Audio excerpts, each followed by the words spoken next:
होता उसका एक एक पल आनंद में ही गुजरता है। एक दृष्टांत है कि एक वजीर था, वो ज्ञानवान था, वो हर समय खुश रहता था। और जो व्यक्ति ज्ञानवान है, हर समय खुश रहता है, उसकी प्रशंसा भी होती है, उसका कार्य भी अच्छा होता है, तभी वो प्रशंसा का पात्र बनता है। तो उस वजह से अच्छे लोगों से भी लोग ईर्ष्या करते हैं। तो वजीर से दरबार के बाकी लोग जो थे वो थोड़ा ईर्ष्या भी करते थे, और किसी न किसी वजह से राजा को उसके खिलाफ कुछ ना कुछ ऐसे बोलते थे।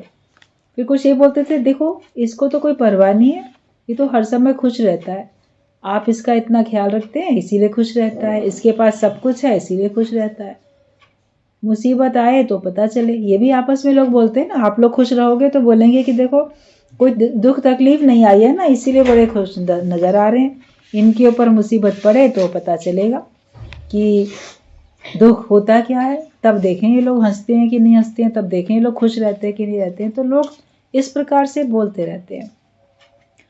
तो कभी कोई किसी के खिलाफ भड़काता रहेगा तो कभी मनुष्य के मन में कभी बात आ भी जाती है।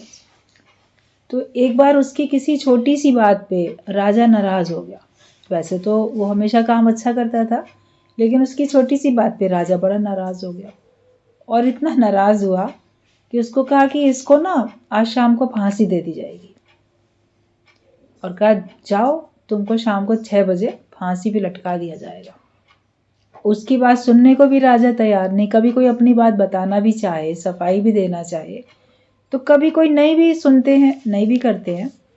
तो वो राजा उस दिन किसी बात से बहुत गुस्से में था, तो उसका सारा गुस्सा वजीर के ऊपर ही निकल आया। अब वो बोला, क्या बोले राजा को, सर झुका के कि जो आ गया महाराज कह के अपने घर चला आया। घर में जाके बड़ा खुश घर वालों से कहता है आज फंक्शन करते हैं, आज पार्टी करते हैं, शाम को फंक्शन पार्टी आज कुछ करते हैं, सबको बुला के घर वाले मित्र संबंधी। तो वो तो अपना दिन बड़ा खुशी में बिता रहा था। इधर जब दरबार का काम समाप्त हुआ और सवेरे सवेरे राजा को जिस बात के ऊपर अंदर से क्रोध था, जो बिना कारण उसके ऊपर निकला, दोपहर तक होते होते इसको लगा कि मैंने गलत किया, मेरे को ऐसे नहीं बोलना चाहिए था। तो फिर कहा कि देख के आओ कि वो क्या कर रहा है। फिर उसको राजा को ये भी लगा कि जो सब लोग कहते हैं कि ये हमेशा खुश रहता है, इसके ऊपर कोई मुसीबत आएगी तो देखेंगे खुश रहता है कि नहीं रहता है। तो खैर कहा कि जाओ देख कर आओ वजीर क्या कर रहा है, भाई उसको आज फांसी की सज़ा मिली है, दुखी होगा, उदास होगा। किसी को भेजा उसके घर, वहाँ से होके आया तो वो व्यक्ति कहता है कि महाराज वो तो कोई दुखी नहीं है, कोई परेशान नहीं है, उसके यहाँ तो बड़े खाने पीने फंक्शन की पूरी तैयारी चल रही है, बड़ा जैसे खुशियाँ मनाई जा रही हैं, जैसे कोई पार्टी हो, जैसे कि उसका जन्मदिन हो। राजा ने कहा अच्छा, उसको पता तो है ना कि उसको फांसी मिलनी है 6 बजे? बोले हाँ बिल्कुल पता है। फिर करते करते 4 बज गए, 1-2 बार भेजा बीच बीच में, फिर 4 बज गया। कहता अच्छा अब देखिए, अब तो 2 ही घंटे बचे ना उसकी फांसी में, तो अब देखें वो क्या सोच रहा होगा, अब देखें वो क्या कर रहा होगा। तो जब 4 बजे भी पहुँचे लोग, तो देखा कि वो तो और व्यस्त है खुशियाँ मनाने में। राजा ने कहा था उसको फिर से एक बार याद दिला के आना कि 6 बजे याद रखो, 6 बजे तुमको फांसी होनी है। जब पहुंचा राजा का संदेश लेके दरबार का एक व्यक्ति, और देखा ये तो बड़ा नाच गाना चल रहा है, खूब खाना पीना, अच्छा नाच गाना चल रहा है, खुश हो रहे हैं सब लोग, उत्सव मना रहे हैं। तो वजीर को कहता है, वजीर इधर आओ, तुम्हें याद है 6 बजे तुम्हें फांसी लगनी है और अभी 4 बज गए हैं, सिर्फ 2 ही घंटे बचे हैं तुम्हारी फांसी में, और तुमको डर नहीं लग रहा, तुम्हें दुख नहीं हो रहा, और तुम इतनी खुशियां मनाते हुए कैसे दिख रहे हो? तो उसने कहा देखो अभी मेरे जीवन के 2 घंटे शेष हैं, अभी 2 घंटे में और जीवित रहूंगा, ये तो पक्का है ना, मैं 2 घंटे और जीवित रहूंगा, तो मैं अपनी और खुशियां मना लूं। मृत्यु के बाद तो कौन जाने खुशी क्या होगी, जीते जी के सामने खुशी है, अभी तो 2 घंटे में जीवित हूँ, इसलिए मैं अपने अंतिम 2 घंटे भी क्यों दुखी होके बिताऊं, अंतिम 2 घंटे भी क्यों भयभीत होके बिताऊं, मैं तो बड़ी खुशी से बिता रहा हूँ, तो मैं तो जीवन का अंतिम पल भी खुशी से ही बिताऊंगा। तो वो जब संदेश दिया उसने आके राजा को, तो राजा हैरान हो गया। राजा कहता है कि जो व्यक्ति इतना जिंदा दिल है, जो इतना खुश रहना जानता है, उसको तो मरने का कोई अधिकार नहीं है। तो उसकी फांसी की सज़ा हमने कैंसिल कर दी। जाके उसको बोलाओ कि तुम इतना खुश हो, तो तुम्हारी खुशी को देखकर तुम्हारी फांसी की सज़ा जो थी कैंसिल कर दी गई है। अच्छा, इतना ही खुश रहो, इतना ही खुश रहने का संदेश सबको दो, ये कला सबको सिखाओ कि कैसे कोई इतना खुश रह सकता है।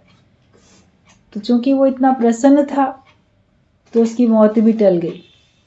तो इसका सिद्धांत ये था कि ज्ञानी हर पल आनंद में रहता है तो उसकी मौत भी टल जाती है।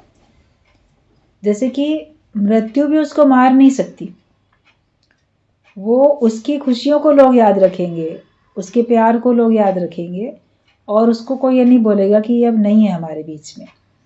उसके लिए बोलेंगे कि नहीं, वो तो हमेशा है। यानी ज्ञानी की जुगाजुग अमर आहे आत्मा, कि ज्ञानी की युगों युगों तक याद रहती है, तो जैसे वो अमर बना रहता है।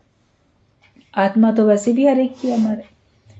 तो जिंदगी जियो तो ऐसे जियो कि हर पल आनंद में जियो। अपने से प्रसन्नता बांटते जाओ, अपने से प्रसन्नता देते चले जाओ। एक भी पल हम उदासी में मायूसी में क्यों बिताएं? अगर हम उदासी मायूसी में पल बिताते हैं तो जैसे हम भगवान के इंसाफ पे शक करते हैं, हम भगवान को बेईमान बेइंसाफ करने वाला बोल देते हैं, हम उसके ऊपर इल्ज़ाम लगा देते हैं, शिकायत करते हैं। लेकिन ज्ञानी तो शुक्राने में रहता है, शिकवे शिकायत में तो रहता नहीं है। अभी राबिया की बात चल रही थी दृष्टांत में, आप लोगों ने कई बार सुना है सबने। उसकी एक बात बताई जाती है कि एक बार जैसे कोई उसके पास मिलने गया, वो भगवान की भक्त थी, मिलने गया तो उसने अपने सर में ना ऐसे कोई दुपट्टा कस के बांध रखा था माथे पे। तो बोले क्या बात है? वो तो बोली नहीं, सर में बहुत दर्द हो रहा है, तो इसलिए थोड़ी देर बांध लिया है कस के। और थोड़ी देर बाद ही उसको जाना था, जहाँ पे भजन कीर्तन सत्संग था वहाँ जाना था। तो थोड़ी ही देर में वो निकली तो देखा कोई पट्टी नहीं बांध रखी सर पे, कोई दुपट्टा नहीं बांध रखा है। तो जिसने पहले उसको देखा था, जो भक्त आया था उसके पास, उसने कहा कि क्या तुम्हारे सर का दर्द अब ठीक हो गया? तुमने अब ये बांधी नहीं है। तो वो कहती है कि नहीं, दर्द तो है, दर्द अभी ठीक नहीं हुआ। तो बोले फिर इसको उतार क्यों दिया, बांधे रखती। बोले बांधे रखती तो ये भगवान के प्रति बेइंसाफी और जैसे शिकायत हो जाती। क्या मतलब? बोले जब मेरा सर में दर्द नहीं होता है तब तो मैं किसी को भी नहीं कहती कि देखो मैं कितनी स्वस्थ हूँ, मैं कितनी स्वस्थ हूँ, मैं कितनी अच्छी हूँ, मेरे को कहीं कोई दर्द नहीं है, ये तो हम बखान नहीं करते। लेकिन आज अगर सर में दर्द हुआ, आज अगर कोई बीमारी आई, तो हम उसका कितना बखान करें, उसका प्रदर्शन करें। जब हम अपने सुखों का, अपने स्वास्थ्य अच्छा होने का प्रदर्शन नहीं करते हैं, तो अपने दुखों का या अपनी बीमारी का प्रदर्शन क्यों करें? क्योंकि मैं अगर सर में बांध के जाऊंगी तो लोग ज़रूर पूछेंगे क्या बात है, आज क्यों बांध रखा है सर में? तो उनको बताना पड़ेगा सर में दर्द है। मतलब हम अपने दर्द का, अपने दुखों का बखान ही तो कर रहे हैं, उसका प्रदर्शन ही तो कर रहे हैं। तो इसके लिए मैं भगवान की शिकायत नहीं करना चाहती। दर्द है, ठीक है, समय पे ठीक हो जाएगा। तो सिद्धांत भी इसका यही था, जो बात चलती थी कि मनुष्य अपने दुखों को तो देखो कितनी जगह प्रदर्शन करता है। जो उससे मिलेगा, बहुत साल बाद भी कोई आपसे मिलेगा ना, आपका मित्र संबंधी, पूछेगा कैसे हो, क्या हाल चाल है, बड़े दिनों बाद तुमसे मिलना हुआ और सब ठीक ठाक हैं। आप भी ये बात पूछते हो और उनसे और लोग भी आपसे पूछते हैं। तो व्यक्ति जब वो मिला था, मान लो 1 साल पहले मिला था, 2 साल पहले, 10 साल पहले वो व्यक्ति आपसे मिला था, और इतने साल बाद वो आपसे मिल रहा है, तो आप उतने साल बाद जो मिला, उतने साल में जो जो आपके जीवन में दुख आए, परेशानी आए, वो सब जल्दी जल्दी उसको बताते हो। अरे बड़े साल बाद तुम मिले हो, पता है ऐसा ऐसा हो गया, फलाना ये हुआ वो हुआ। अच्छी बातें तो कोई नहीं बताएगा, अच्छी बात कोई नहीं दोहराएगा, ज़्यादातर। लेकिन दुखों को तो कंपलसरी बताएंगे, और सुखों को हाँ सब ठीक ठाक चल रहा है, बच्चे पढ़ गए, नौकरी है, शादी हो गई, इतने ऐसे एक साधारण तौर पे बोल देंगे। दुखों में अरे पता है घर में आग लग गई थी, या चोरी हो गई थी, या फलाना मर गया था, या फलाने को इतनी बीमारी आई, इतना लाख रुपया लग गया, ये मुसीबत वो मुसीबत। मुसीबतों का तो बखान इतना वर्णन इतना ज़्यादा व्यक्ति करता है कि जैसे उसी के ऊपर सारी मुसीबतें आई हैं। लेकिन उतने साल में भगवान ने जो सुख दिए उनका वर्णन करना ही नहीं चाहता। सोचता है अपने सुखों के बारे में बताऊंगा तो शायद ये नज़र लगा देंगे। अपने सुखों को तो छुपा के रखो और अपने दुखों का खूब वर्णन करो। लेकिन ज्ञानी न दुख का न सुख का किसी का वर्णन नहीं करता है। उसके हाव भाव से लोग देखते हैं, और उसके हाव भाव से लोग यही देखते हैं कि वो कितना आनंद में है, क्योंकि वो रहता ही आत्मा के आनंद में है। वो रहता ही इतना खुश है, और वो भगवान के इंसाफ पे विश्वास करके जीता है। ईश्वर जो भी करता है अच्छा ही करता है। ये सब परिवर्तन है तो का मानव तू परिवर्तन से काहे को डरता है। ईश्वर जो भी करता है अच्छा ही करता है। अभी जैसे बात चल रही थी ना कि दुख भी अगर आते हैं, या कोई मान लो हमको कष्ट भी देता है, तो उसमें भी हमारे लिए कोई भलाई छिपी हुई है। और ज्ञानी दूसरे के दोषों को अपने अंदर धारण नहीं करता है। दृष्टांत इतना अच्छा चल रहा था अभी गुरु जी का, आप लोगों ने सुना। हम लोग जब जब ये दृष्टांत सुनते थे तो अंदर में इतना अच्छा लगता था कि इतनी स्थिति कितनी अच्छी है कि हमारी वजह से किसी को एक पल के लिए भी शर्मिंदा ना होना पड़े, भले वो दोषी है। तो दृष्टांत चल रहा था कि भगवान का भक्त जा रहा था, इतना भगवान का भक्त था, तो आगे जा रहा है तो रास्ते में सुनसान जंगल जैसा रास्ता, सुनसान रास्ता पड़ा। तो उसने दूर से क्या देखा कि एक पेड़ के ओट में कोई लड़का कोई लड़की ऐसे आपस में बैठे हैं, प्रेम में बैठे हैं, सही काम नहीं कर रहे हैं, गलत है।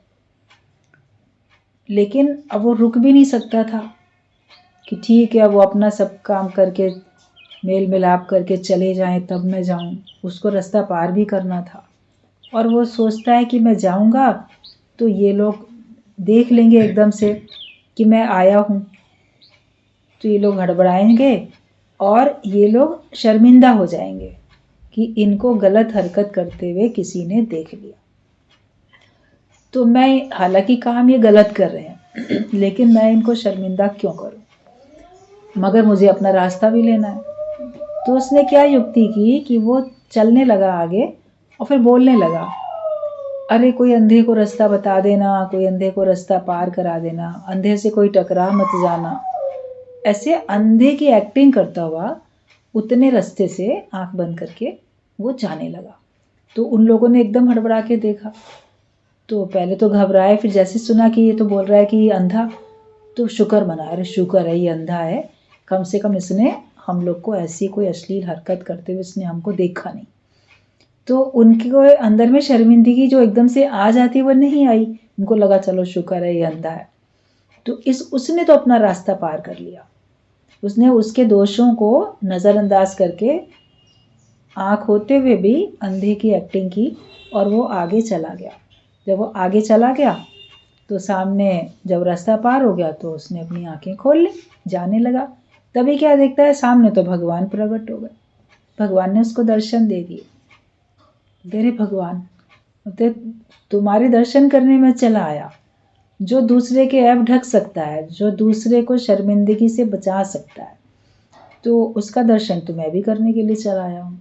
एक होता है जानबूझ के आप दूसरे को टोको, ताना लगाओ, उसकी गलतियाँ उसके मुंह पे बार बार बताओ, तुम ऐसे हो तुम ऐसे हो, या कोई नहीं भी है खराब तो भी उसको बोलता है व्यक्ति, खराब है तब तो उसको बोलता ही है। लेकिन जो भगवान के सच्चे भक्त होते हैं वो हर जगह भगवान का ही भाव रखते हैं, भगवान ही देखते हैं कि भगवान हर जगह पे अलग अलग प्रकार की लीला कर रहा है, और हर एक का अपना अपना स्वभाव है, हर एक का अपना अपना कर्म है, हर एक का अपना अपना हिसाब किताब है, हर एक का अपना अपना लेन देन है। तो उसमें भगवान का भक्त नहीं पड़ता, वो जगत से आंख जैसे बंद किए रहता है, आंख कान मुख मूंद के नाम निरंजन ले। वो अपने आंखें बंद करके रखता है कि जगत को देखता ही नहीं है, कान बंद करके रखता है कि जगत से कानों की बात सुनता ही नहीं है, मुख बंद करके रखता है कि मुख से जगत की बात बोलता ही नहीं, और वो अंदर अंदर भगवान का नाम लेता है। उसका कोई कर्म नहीं बनता, क्रियामान कर्म उसके कोई नहीं बनते हैं, और जो उसके पुराने किए हुए कर्म थे उसका जो भी अच्छा बुरा रिजल्ट उसके सामने आ रहा है वो उसको सहर्ष बड़ी खुशी से स्वीकार करता है। ठीक है, भगवान बहुत अच्छा है, इसी जन्म में मेरे सारे दुख दर्द या सुख जो भी कुछ हैं वो मिलके मेरा काम पूरा हो रहा है और मैं तो तुमसे मिलके एक हो जा रहा हूँ। अभी भी वो एकत्व का अनुभव करता है। जैसे बात चल रही थी ना, वो अपने को ज्ञानी एकाकार बना के रखता है, एक आकार में आ जाता है कि जो तू है सो मैं हूँ, जो मैं हूँ सो तू है। उसको दुनिया में किसी से कोई मतलब नहीं। बोलते मुझे जीने का सहारा बस भगवान तुम्हारा नाम है, और मुझे किसी के भी सहारे की जरूरत नहीं, मेरे लिए केवल एक तुम ही तुम हो। वो अपने भगवान के ध्यान में रहता है। अगर हम 24 घंटे भगवान के ध्यान में हैं तो भगवान भी तो 24 घंटे हमारे ध्यान में है, वो भी तो हमारी फिक्र करते होते हैं। ज्ञानी को विश्वास होता है तो विश्वास ही चमत्कार देख लेता है। जिसके अंदर विश्वास है वो चमत्कार देखेगा, जिसके अंदर विश्वास नहीं है वो फिर शिकवे शिकायतों में ही पड़ा रहेगा।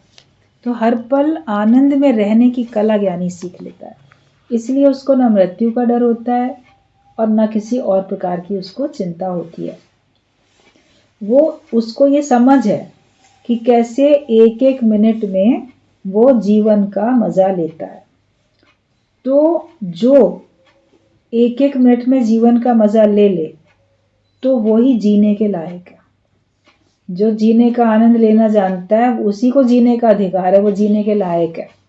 वरना तो हर एक अगर कष्ट में है, दुखी है, आंसू बहा रहा है, शिकवे शिकायत में, निराशा में है, तो उसको तो जीना भी मरने के ही समान है ना। उसका जीना कोई जीना कहा जाएगा?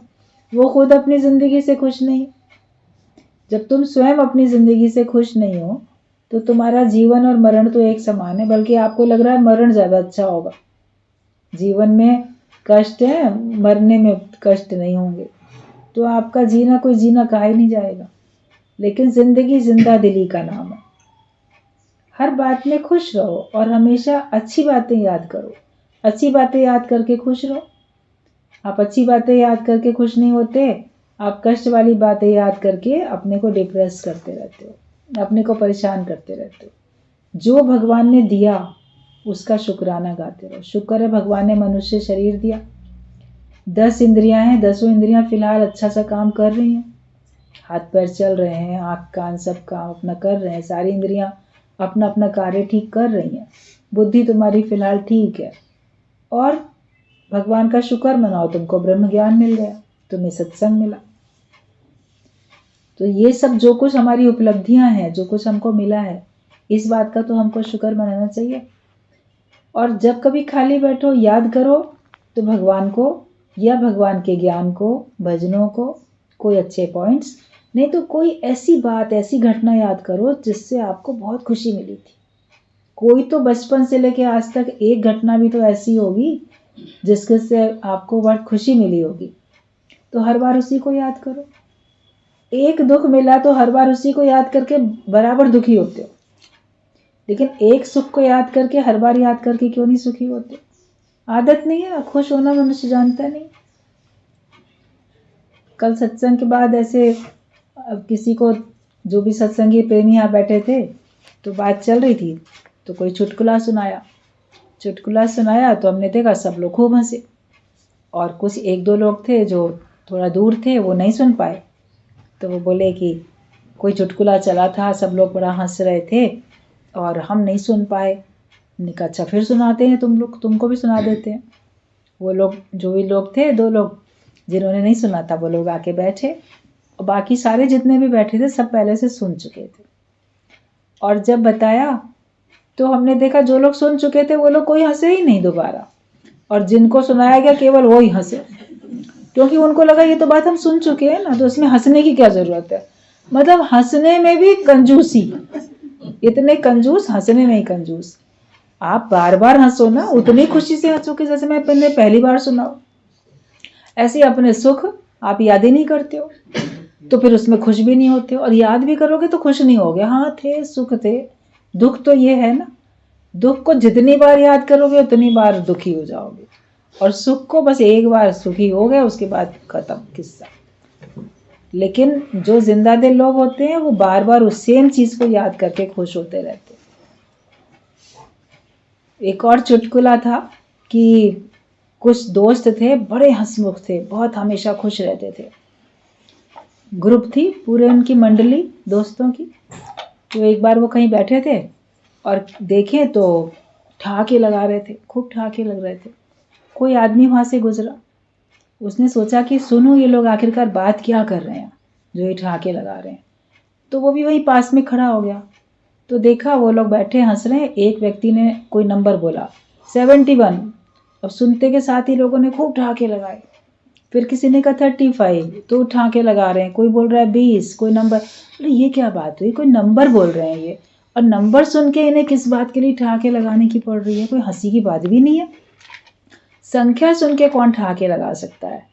तो उसको बड़ा आश्चर्य हुआ, तो रुक गया। फिर उसने एक से पूछा कि बड़े आश्चर्य की बात है, आप लोग कोई ना कोई एक एक संख्या कोई बोल देता है, नंबर बोल देता है, और आप लोग इतना खुश हो रहे हैं, इतने ठहाके लगा रहे हैं, आखिरकार क्या है इसका रहस्य। तो उसने कहा देखो हम लोग सब लोग हैं आपस में सारे दोस्त, और हम लोग एक बार ले आए थे एक चुटकुले की किताब। उसमें नंबर वाइज चुटकुले पड़े थे। 1 नंबर का चुटकुला ये था, 2 नंबर का ये था, 3 नंबर का ये था। तो हम लोग बार बार उसी को पढ़ते हैं और उनसे खुश होते हैं। फिर हम लोग को सारे चुटकुले इतने याद हो गए कि अब चुटकुला बोलने की जरूरत नहीं है, केवल उसका नंबर बोल देते हैं, लोगों को याद आ जाता है कौन सा चुटकुला था। तो उसी पे हम लोग हंसना शुरू कर देते हैं, उतने ही खुश होते हैं कि केवल चुटकुले का नंबर सुन के ही हम लोग को पूरा चुटकुला याद आ गया और हम लोगों ने उतना ही हंसना शुरू किया। बोला वाह ये बड़ी अच्छी बात है। जिसको हंसी और खुशी में जीवन बिताना है वो एक नंबर सुन के भी उतना ही आनंदित होएगा, और तुम लोग पूरा चुटकुला सुन के भी नहीं हंसते हो, कितनी आश्चर्य की बात है। तो जीवन जीना सीखो, जिंदा दिली अपनी ऐसी रखो कि आप अपने जीवन में जो भी आपको सुख मिला है उसको याद करके ठहाका लगा सको, ना हो सके तो मुस्कुरा तो सको ना। होठों से भी मान लो नहीं मुस्कुराते, मन तो मुस्कुराए तुम्हारा। ख्यालों में तो कम से कम खुश रहो, ख्यालों में भी त्योरियां चढ़ा के आंखें सुकेड़ के बात करेंगे, मन में सोचेंगे तो किसी से बदला लेने की, मन में सोचेंगे किसी से जैसे लड़ाई झगड़ा करने की। मन में सोचो तो प्रेम करने की सोचो, मन में सोचो तो कम से कम खुश होने की सोचो। तो जिसको खुश होने की रमज आ जाती है उसी का जीना ही सच्चा जीना होता है, वरना वही जीने के लायक है। जो एक एक मिनट का मजा लेता है जीवन में वही जीने के लायक है, बाकी तो कोई जीने के लायक ही नहीं है। सुख शांति और संतोष में ज्ञानी जीता है, पर अज्ञानी सारा दिन डरता है कि कहीं कोई एक्सीडेंट ना हो जाए, कहीं बीमारी ना हो जाए। मौत का डर तो कैसे इतना है कि जीते जी भी डरते रहते।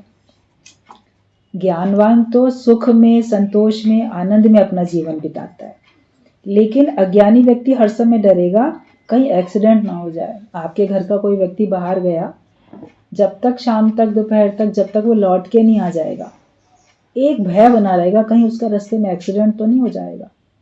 मोबाइल के चक्कर में एक्सीडेंट ज्यादा होते हैं। मोबाइल से लोग पूछेंगे ठीक ठाक पहुंच गए, ठीक हो, अब रास्ते में कोई है तो मेरे को फोन का जवाब दे कि तुम अपना ड्राइव करे, क्या करे। इतना पल पल में खबर लेनी बहुत ज्यादा।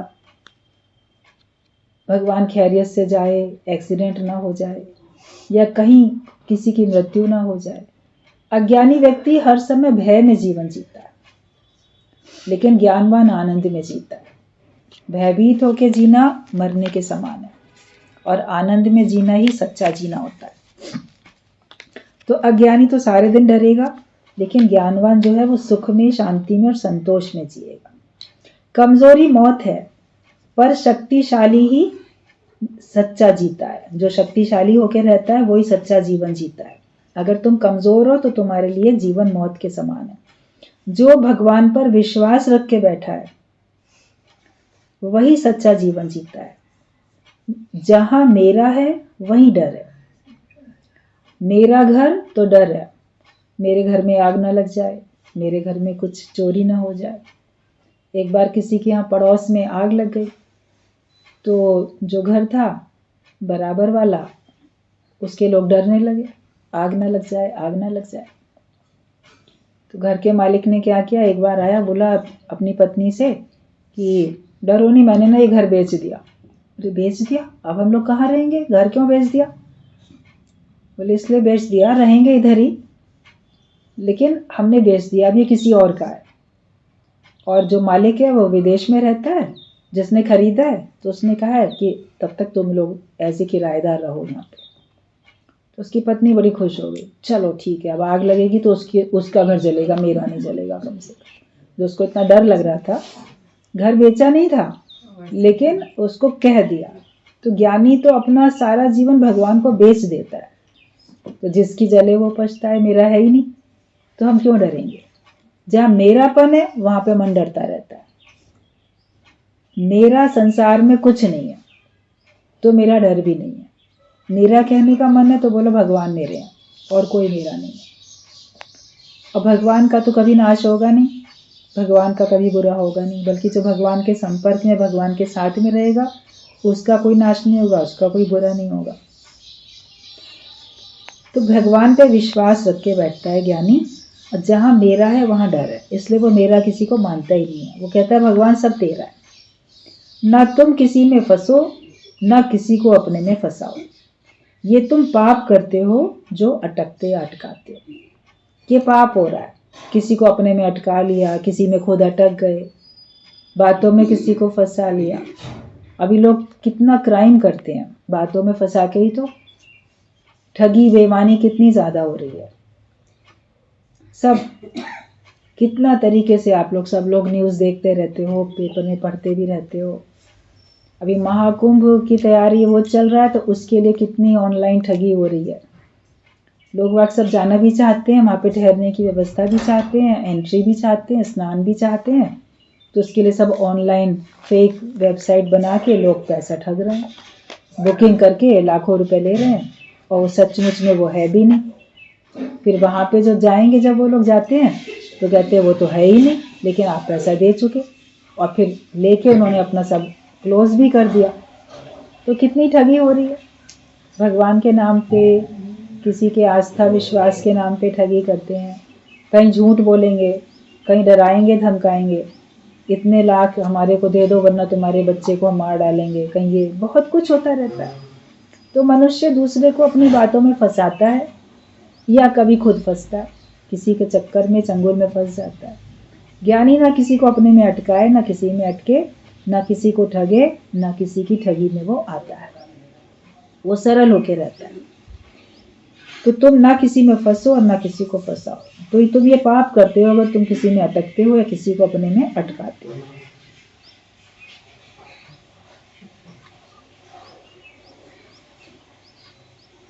किसी ने कहा, संत को कहा कि लिख कर दे दो कि मैं तुम्हारा हूं। तो उसने कहा वेरी सॉरी, मैं नहीं कह सकता कि मैं तुम्हारा हूं, क्योंकि मैं तो केवल भगवान का हूं। दरअसल ये रामतीर्थ की बात आती है। रामतीर्थ को किसी ने कहा, स्वामी जी आप लिख के दे दीजिए कि मैं तुम्हारा हूँ। भक्त होते हैं ना, वो सोचते हैं कि हम तो हैं भगवान के, हम तो हैं गुरु के, वो भी तो हमको गारंटी दे कि हम भी तुम्हारे हैं। तो आप हमें लिख के दे दो कि आप भी हमारे, आप हमारे। तो उसने कहा वेरी सॉरी, मैं लिख के नहीं दे सकता, मैं तो केवल भगवान का हूँ, मैं तो केवल राम का, मैं तुम्हारा क्यों बनूंगा। तो मैं तुम्हारा किसी एक का बनूंगा तो सबका नहीं बन सकता। अगर हम किसी एक के बनेंगे तो हम सर्व के तो नहीं बन सकते ना। जैसे भगवान सबके होते हैं, ऐसे संत भी सबके होते हैं। वो सबका कल्याण करते हैं, वो सबका उद्धार करते हैं। वो किसी एक में ना अटकते हैं और ना किसी एक को वो अपने में अटकाते हैं। वो सबको अपनी अपनी आत्मा में टिकाते हैं, वो किसी में अटकते अटकाते हैं। तो उसने कहा वेरी सॉरी, ये मैं लिख के नहीं दे सकता। भगवान से भी सब कहते हैं, मन ही मन क्यों जले राधिका, मोहन तो है सबका प्यारा। मन मन में भगवान के लिए भी राधा जो बनेगी तो जलेगी। तो भगवान तो सबका प्यारा। तुम सोचो केवल मेरा ही प्यारा बन के रहेगा तो केवल मेरा प्यारा नहीं बनेगा, वो तो सभी का है। तो भगवान तो है सबका, भगवान है आजाद पक्षी। किसी भी पिंजरे में नहीं आता। किसी को भी मेरा समझा यानी पिंजरे में फंस गया, दूसरे को भी फंसाया, खुद भी फंस गया। तो भगवान तो आज़ाद पक्षी है, वो किसी पिंजरे में अटकता नहीं है, मैं मेरे के पिंजरे में अटकता नहीं है और ना वो किसी को अटकाता है। खुद भी फ्री रहता है, दूसरे को भी वो फ्री रखता है। मेरा अगर समझा यानी पिंजरे में फंस गया। गुरु सबको फ्री करता है कि किसी को देह करके ना जानो, ना अटको, पर टिको आत्मा में। तो गुरु जो है वो किसी को भी देह करके नहीं जानता और कहता है कि तुम किसी के शरीर में अटको नहीं, लेकिन तुम आत्मा में टिको। दुख का कारण है द्वैत यानी मैं, जो मैं है तुम्हारी और मैं से ही दूजा भाव है, तो वही तुम्हारे दुख का कारण है। तुम जुदा मैं जुदा, लेकिन तुम्हारा देह अध्यास जुदा नहीं होता। द्वैत है, तुम अलग मैं अलग, तुम जुदा हो मैं जुदा हूं, लेकिन तुम्हारा देह अध्यास जुदा नहीं होता है। अपने से देह अध्यास भी तो दूर करो। औरों को तो अपने से अलग समझ लेते हो, लेकिन अपनी देह को अपने से अलग क्यों नहीं समझते? ये देह भी तो तुमसे अलग है। तुम्हारा देह अध्यास चला जाए, जगत प्रलय हो जाए, सिर्फ आत्मा बच जाए तो सब झगड़ा खत्म। जगत पूरा का पूरा नाश हो जाए, उसकी ऐसी प्रलय हो जाए तुम्हारे अंदर से, तो फिर तुम देखोगे अब कोई झगड़ा ही नहीं, अब कोई परेशानी नहीं है। मन है तो संसार है, पर जहां तक जाती दृष्टि है तो है ही आत्मा। आप जहां नजर डालो, ये मत बोलो ये मेरा, ये तेरा, ये अच्छा, ये बुरा, बोलो है ही भगवान। एक ही मंत्र अगर पक्का कर लो, है ही भगवान, तो फिर आपका योग लगेगा और आपका पूरा का पूरा दुख दर्द सब चला जाएगा। देह भाव ही मिट जाएगा। भगवान का भाव रखने से देह का भाव भी मिट जाएगा। वन विदाउट सेकेंड, दूसरा है ही नहीं, एक ही एक है, और वो एक मैं हूं। एक ही एक है तो वो एक जो है वो मैं ही हूं। जहां द्वैत का धुआं नहीं है, अद्वैत ही अद्वैत है, दूसरे का धुआं है ही नहीं। जहां द्वैत है वहां एक दूसरे को तुम जान भी नहीं सकते। जान पहचान करने के लिए भी आपको मित्रता करनी पड़ती है, विचार एक करने पड़ते हैं। तो देह अध्यास तुम्हारा जो है वो जाएगा जब तुम्हारा एक का एकत्व का भाव होगा। एक भाव तुम्हारा अंदर में हो जाना चाहिए। तो जहां द्वैत है वहां तुम एक दूसरे को जान भी नहीं सकते हो। भेदभाव रखोगे तो कोई अपने मन की बात तुम्हें बताएगा थोड़ी। जहां इतना अपनत्व होता है, जब लगता है कि मेरा और इनका मन एक हो गया, तब कोई अपने मन की बात बताता भी है। तो ऐसे हमको अद्वैत भाव में आना है, और तभी हम, गुरु भी पहले हमसे हमारे जैसा बन के बात करता है, वो हमको अपना आप देख के बात करता है, तो हम भी उसको अपना आप करके देखते हैं, और हम अपने मन की सारी बातें जो हम किसी के साथ भी नहीं बता सकते, वो हम सच्चे संत को, सच्चे गुरु को बता सकते हैं। वो क्योंकि हमको इतना विश्वास भी होता है कि वो सही सलाह देगा, और उसको बताने में मेरा कहीं कोई नुकसान नहीं है। जगत वालों को बताओ तो उस बात का वो बाद में कभी भी फ़ायदा ले सकते हैं, आपको ब्लैकमेल कर सकते हैं, लेकिन गुरु तो आपको ब्लैकमेल होने से बचा लेता है, आपको भगवान में टिका देता है, क्योंकि वो हमको अपना आप करके देखता है। भगवान कृष्ण ने गोपियों को अपनी प्रिय आत्मा करके देखा, दूसरा करके नहीं देखा, अपनी ही आत्मा करके देखा। तो हम भी अपने आप को और सबको एक करके देखें, और सबको हम भगवान करके देखें, वरना आप किसी को भी जान नहीं सकते और आप अधूरे रह जाओगे। जब अपने को नहीं जान पाओगे, दूसरे को नहीं जान पाओगे, तो भगवान को भी कैसे जान पाओगे। तो ईश्वर को जानना है तो ईश्वर के बनाए हुए सारे बंदों को भगवान जान के ही हमको प्रेम करना है।